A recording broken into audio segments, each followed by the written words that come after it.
राव इंद्रजीत के ऊपर भी कहीं ना कहीं धोखे देने के आरोप लगाए जा रहे हैं। उसके बाद आप कह रहे हैं कि हम भाजपा के साथ हैं, क्या कहना चाहिए? बड़ी प्रमुखता से कहना चाहता हूं कि राव इंद्रजीत सिंह जी सांसद बने हैं हमारे आदरणीय, उनको बनाने में, लोकसभा में पहुंचाने में कहीं न कहीं महत्वपूर्ण भूमिका पंजाबी समाज की है।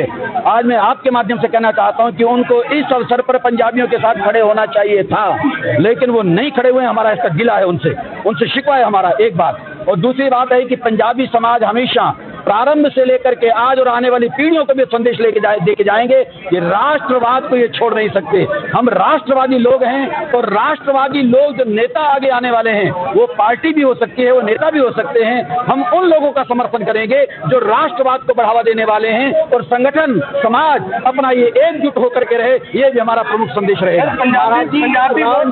पंजाबी वोट निर्णायक वोट है, क्या ऐसा नहीं मान सकते कि पंजाबी कैंडिडेट को जिता के भाजपा का समर्थन किया जाए? ऐसे मेरे प्यारे कि खाली फिर पंजाबियों से बात नहीं बनती, वो तो निर्दलीय वाली बात हो गई ना। निर्दलीय खाली पंजाबी नहीं, तो उसमें ये है कि वो पार्टी का सहयोग जरूर चाहिए, पार्टी साथ में हो। हमारे पंजाबी निर्णायक भूमिका निभा सकते हैं, लेकिन किसी पार्टी के व्यक्ति को हराने और जिताने में निभा सकते हैं इस समय, और केवल निर्दलीय होकर के वो अभी आज वो स्थिति नहीं है। निर्दलीय जीतने की स्थिति में नहीं है, वो आज इस समय वो स्थिति नहीं है स्वामी जी। वो कदम हम नहीं उठाएंगे, क्योंकि दूसरी बात ये भी है ना कि निर्दलीय क्यों लड़े, कि जब हम राष्ट्रवादी लोग हैं तो राष्ट्रवादी पार्टी से टिकट मिलती तो हमने उधर कदम बढ़ाना था। जब वो नहीं मिली है तो फिर तो मतलब ये है कि हम अपने लिए आ रहे हैं, अपने हम के लिए। वो नहीं, जीतने के बाद राष्ट्रवाद में दिखाया जा सकता है स्वामी जी, जीतने के बाद राष्ट्रवाद में दिखाया जा सकता है। नहीं, राष्ट्रवाद तो सदा रहेगा, वो तो जीवन में रहेगा, हमेशा रहेगा। लेकिन वो जीतने वाली स्थिति हमें नजर आती तो भी हम कदम उठा लेते, पर वो स्थिति आज नहीं है। क्या स्वामी जी ऐसा भी हो सकता है जिस प्रकार से पंजाबी बिरादरी चाह रही है कि चुनाव इस बार गुजरात के करीब लड़े हैं, और जब अगर जीतते हैं तो भारतीय जनता पार्टी का दामन थामे और राष्ट्र की सेवा करें, क्या ऐसा उचित नहीं है? मेरे प्यारे, हमें वो नजर आ रहा हो तो आज फैसला करना चाहते, अभी वो स्थिति नहीं है। भैया मान लिया हार जाएं तो मुझे बताओ कि किसका दामन थामेंगे और कहाँ जाएंगे? ऐसा क्या कारण लगता है आपको कि वो हारने की स्थिति में है, वो नहीं जीत पाएंगे? भैया अभी संगठन हमारा जो है ना उतना बड़ा नहीं है कि जिसको हम समझ रहे हैं कि उतना बड़ा नहीं है कि हम ये पूरा दम भर सके आज कि हम जीत ही रहे हैं। तो वो स्थिति में संगठन को देखा जाता है। अभी संगठन हमारा मजबूत जरूर है, हराने जिताने की स्थिति में है और पार्टी में जाकर के जीतने की स्थिति में भी है, लेकिन केवल इंडिपेंडेंट खड़े होकर के अभी उस स्थिति में नहीं है। बड़ी साफ बात। तो आपका समर्थन किसके साथ रहने वाला है? राष्ट्रवाद के साथ, यानी कि बीजेपी, कमल के साथ। कमल के साथ आप शर्मा जी को पूरा सपोर्ट कर रहे हैं? कमल के साथ है भैया, ठीक है, उसमें सब आ जाता है। स्वामी जी क्या स्थिति लग रही है हरियाणा विधानसभा चुनाव में? 8 तारीख को मतदान होगा और उसके बाद जो रिजल्ट रहेगा, क्या लग रहा है किस बार? ऐसे मेरे प्यारे उसमें भी बड़ा स्पष्ट कह दूं कि अभी भी 21-23 सीटों की और घोषणा होनी है। अभी इनसे चूक हो गई है कि अच्छे चेहरों को उन्होंने छोड़ा है, और अगर आगे भी उनमें अच्छे चेहरों को छोड़ देंगे तो हो सकता है कि मुश्किल हो जाए।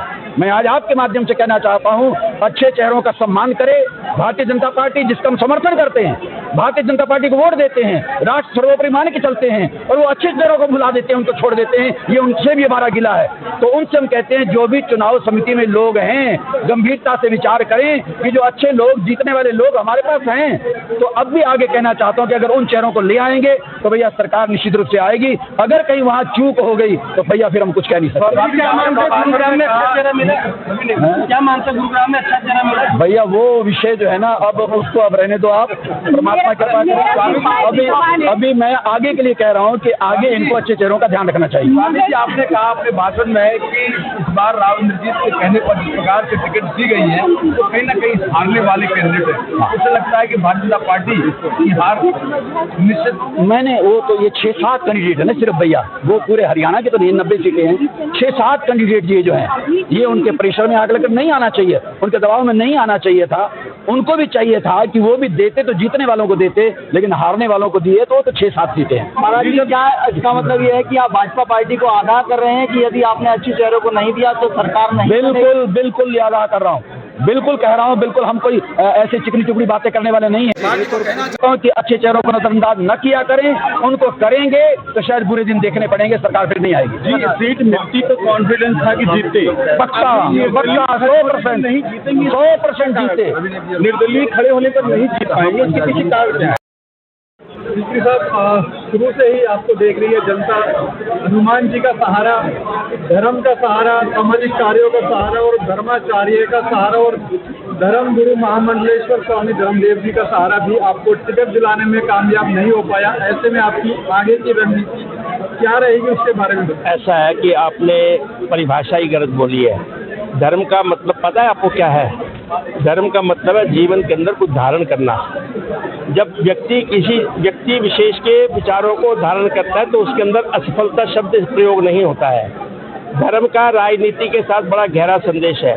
यदि आपको मालूम है, महाराज दशरथ के समय, महाराजा राम के समय, महाराजा कृष्ण के समय भी धर्माचार्य होते थे। वशिष्ठ जी, विश्वामित्र जी और जनक के कौन थे सलाहकार? शतानंद। तो ये संतों का देश है। यहाँ पर संतों का, और जो आचरण से संत है उनका तो अस्तित्व रहेगा। धर्म कभी भी किसी का साथ नहीं छोड़ता। जो व्यक्ति धर्म की पालना करता है, धर्म उसके साथ होता है। बाकी सत्ता का मिलना धर्म नहीं है, कर्तव्य परायणता धर्म है। मैंने अपना कर्तव्य निभाया, हर जगह अपनी एप्लीकेशन पहुंचाई, जिसके फलस्वरूप 17-18 लोगों में से अगर मैं पैनल के अंदर सबसे ऊपर आ गया हूं तो इसका मतलब धर्म कहीं मेरे साथ है। बाकी जहाँ तक टिकट का वितरण का सवाल है, ये एक संगठन की कई समीकरण देखे जाते हैं। जातीय समीकरण, किसी व्यक्ति विशेष का समीकरण, किसी स्थान का समीकरण। तो हमने अपना प्रयत्न किया और उसमें सफल हुए। टिकट मिले ना मिले वो एक दूसरी बात है। हमने आक्रोश प्रकट किया है स्वामी धर्मदेव जी के माध्यम से, वो बात भी जाएगी। और मेरे पास आज भी संगठन से किसी व्यक्ति का फोन आया कि क्या आपने इस्तीफा देने की सोचा है?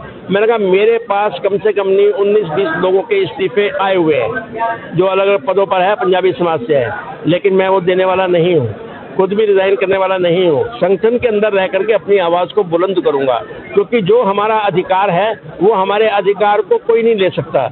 हम आवाज़ बुलंद करेंगे। दिल्ली दूर नहीं है, हो सकता है परिवर्तन हो जाए।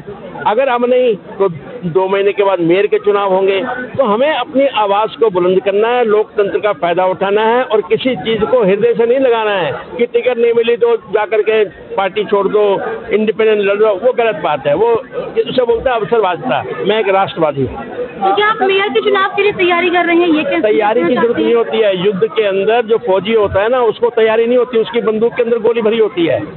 आप कल चुनाव करो, कल तैयारी है। तो गोली चलने के लिए तैयार है? गोली बिल्कुल भरी हुई है, सिर्फ उसकी उंगली दबानी है, वो तैयार है।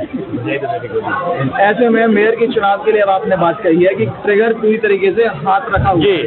अब आपसे अगर पूछेंगे कि क्या लगता है आपको, पंजाबी समाज पूरी तरीके से एकजुट है आपके पक्ष में खड़े रहने के लिए? ऐसा कई हकीकत है जो समझाई नहीं जाती। आपने क्या देखा आज? जनसमूह देखा जी, जनसमूह की आवाज़ को देखा, युवा का जोश को देखा, महिलाओं की शक्ति को देखा। तो ये सारा का सारा समाज संगठित है। 16,400 सदस्य जब मैं साथ लेके चल रहा हूँ, एक परिवार के अंदर 3 वोट हैं, तो इसका मतलब 50,000 वोट मेरे साथ सदा रहते हैं। तो मुझे तैयारी करने की जरूरत नहीं है। वो बल्कि ज़्यादा उत्सुक हैं, किसी की जल्दी करो, लेकिन हर चीज़ का समय है, हर चीज़ का एक वक्त है। ईश्वर करेगा कि जो आप लोगों की इच्छा है, मेरे प्रेमियों की इच्छा है, जल्दी पूर्ण होगी। बाकी कई चीज़ें ईश्वराधीन है। उस समय जैसे कि आप बता रहे हैं कि मुकेश शर्मा जी को जो टिकट मिली है, तो क्या पंजाबी समाज पूरी शिद्दत के साथ है मुकेश शर्मा जी का साथ देने वाला है? आपको मैंने पहले भी स्पष्ट किया, पुनः स्पष्ट कर दो, पंजाबी समाज और उसका प्रधान बोधराज सीकरी संगठन के साथ है। संगठन का जो भी प्रतिनिधि होगा, मुकेश शर्मा हो, हमारे लिए कमल का फूल जो है वो है हमारा उम्मीदवार, वो है प्रत्याशी। हम उसके साथ हैं और ना केवल साथ हैं, उसको जितवा के भी दिखाएंगे। लेकिन संगठन को ये एहसास जरूर कराएंगे कि पंजाबी समाज के बगैर संगठन अधूरा है, क्योंकि कहते हैं बूंद बूंद से सागर बनता है। आज हम 20 से 22% आबादी गुड़गांव के अंदर पंजाबियों की है, तो हमारी उपस्थिति और हमारी प्रेजेंस संगठन को महसूस करनी चाहिए।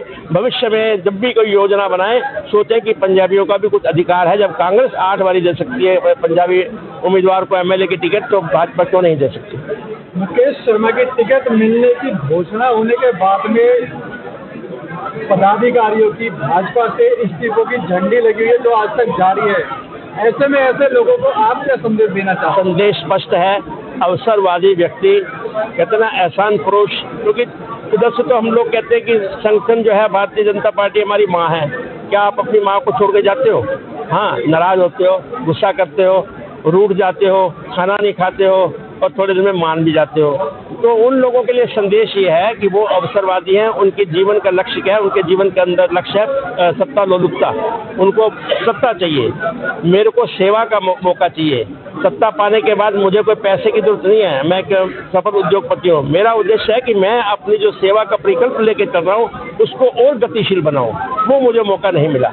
सिक्री साहब, एक बेहद ज़रूरी सवाल है। जिस तरीके से 3 दिन पहले 4 दिन पहले जो सामूहिक वार्ता ब्राह्मण समाज के लोगों ने की और उन्होंने कहा कि ब्राह्मण समाज के यदि किसी व्यक्ति को टिकट मिलेगी तो वो भाजपा का समर्थन करेंगे, जिसके बाद भाजपा की पार्टी ने ब्राह्मण समाज के व्यक्ति को टिकट भी दिया। ऐसे में आप कांग्रेस की रणनीति बनाने के लिए यदि बनाती है किसी पंजाबी समाज के व्यक्ति को, तो क्या आपको डर नहीं लगता कि पंजाबी समाज कांग्रेस के साथ न चला जाए? आपने मेरी कविता नहीं सुनी, आप बाद में आए हैं। मैंने उसमें क्या कहा? श्रमिक हूँ, श्रम से घबराता नहीं मैं, नित नई आशा से रिश्ता जोड़ता हूँ। तो मैं जो हूँ ना, मैं एक मजदूर हूँ, प्रतिदिन नई आशा से रिश्ता जोड़ता हूँ और कुछ नया करने की इच्छा रखती है। मुझे ना तो कांग्रेस के निर्णय से कुछ लेना देना है, मुझे तो भाजपा से लेना देना है। भाजपा के निर्णयों के अंदर, उनकी पॉलिसी के अंदर जो भी मुझे लगेगा कि जो उचित है, मैं उनको सलाह भी दूंगा। बाकी ऐसा है कि भारतीय जनता पार्टी एक बहुत बड़ा समुद्र है, लोग आएंगे जाएंगे, कुछ लोग चले गए, क्योंकि उनका इच्छा क्या है? मुझे सत्ता चाहिए, मुझे कुर्सी चाहिए।